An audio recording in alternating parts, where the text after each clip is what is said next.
Mesdames et messieurs, bonsoir. L'avocat Raouf Goulboul sort de son silence. Incriminé par 2 trafiquants de drogue lors de leur déposition devant la commission d'enquête sur la drogue, il affirme que ces allégations formulées contre lui ne tiendront pas devant un tribunal. Écoutez cette déclaration faite à Nawaz Noubux. Est-ce qu'il y a une cour de justice qui trouve coupable? Est-ce qu'il y a une écoute mauvaise action? Est-ce que les institutions qui sont à Maurice, qui ont la compétence jugée, qui juger et peut dire à madame là une cause vraie et sauveation qui Djibouti est coupable? Non, c'est trop facile pour un Djibouti faire une allégation et après il réclame démission de Djibouti. Allégation de Djibouti n'a pas fait. La substance des allégations, bien prouvé. Bon, peut dire où? Tout ce que ça madame là peut dire dans un cours de justice, ça va vous tenir debout. Maître Raouf Goulboul, qui est à la une de l'actualité depuis hier, après Parvisa Djiwa, c'est l'ex-détenu Joseph Botswa qui l'a incriminé devant la commission d'enquête sur la drogue, compte rendu de Karina Bouben. Accusé de trafic de drogue en 2001, l'ex-condamné Joseph Botswa avait retenu les services de Maître Raouf Goulboul. Sauf que lors de ce procès, Maître Goulboul défend aussi Rajen Velvindron, accusé, lui, de possession d'héroïne. Et le témoignage de Botswa a détruit l'alibi de Velvindron. C'est alors que Raouf Goulboul aurait proposé un deal à Joseph Botswa. Il devait accepter les charges de trafic de drogue et de ne pas dénoncer son client. En échange, il toucherait 5 millions de roupies.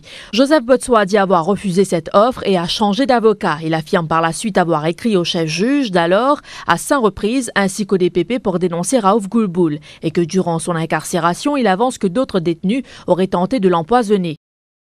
Et toujours au sujet de la commission d'enquête sur la drogue, l'avocat Sanjeev Tilakdari sera entendu jeudi prochain. Le député du MSM et Deputy Speaker de l'Assemblée nationale a reçu sa convocation aujourd'hui. De son côté, le Premier ministre hausse le ton. « Je serai sans pitié dans mon combat contre la drogue, même s'il s'agit de mes amis », a-t-il martelé aujourd'hui lors d'une marche à Moka contre la drogue. Ça va de mafia là, vous êtes puissants. Vous êtes dans l'argent, vous êtes dans moyens, vous êtes dans logistique, vous êtes dans contact. Et les malheureux, vous allez dire, qui vous êtes dans complicité avec un certain nombre de bandits qui trouvent dans ma institution aussi. Et il y en a quelques-uns qui peuvent venir complices avec la mafia, mais ça nous pas pour les autres saper. Qu'il y ait étranger, qu'il y ait connaissance, qu'il y ait camarades, pour agir sans pitié envers tout ça bandit là.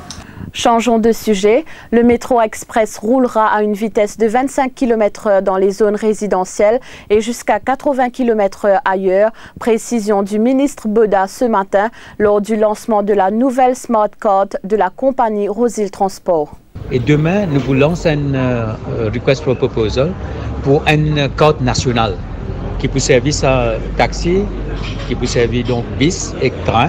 Et nous allons lancer ça bientôt là. Pour qu'il y ait une carte qui est basée sur la technologie de Oyster qui est en vigueur à Londres. Et il va permettre aussi ce qu'on appelle le smart parking. Ça veut dire qu'il y a qui tout le tout avec sa carte là même et après prend train ou ça prend bis ou ça prend taxi. Aussi dans l'actualité, les clients du Super Cashback Gold devront patienter. Contrairement à ce qui avait été prévu, le paiement ne se fera pas demain. Les explications de Salim Mouti. C'est vrai que c'est une floue totale, c'est une opacité et c'est tout. Du monde, tu dis à l'institut, est-ce qu'il peut faire, est-ce qu'il peut payer demain l'étranger, pas pour payer? Pas de aucune communication.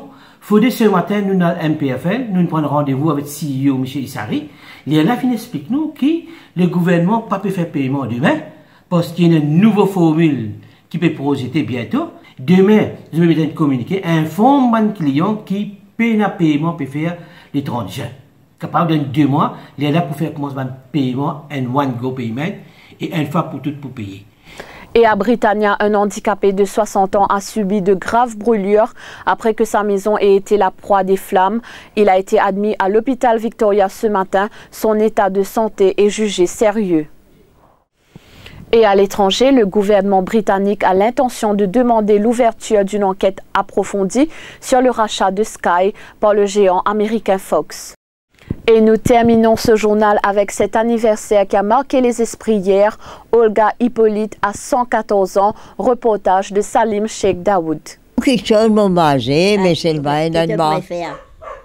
Je ne suis pas content de manger. Qu'est-ce que tu préfères manger? Des selles? Mon préfère, tout Paris. Ah, ben, j'ai pas fait le mot, mon tout seul. Fait des briques avec les amis. Dans le village, je trouvais ma petite cognac. Alors, pas comment. Je vous remercie de votre attention. L'information continue sur le www.defimedia.info.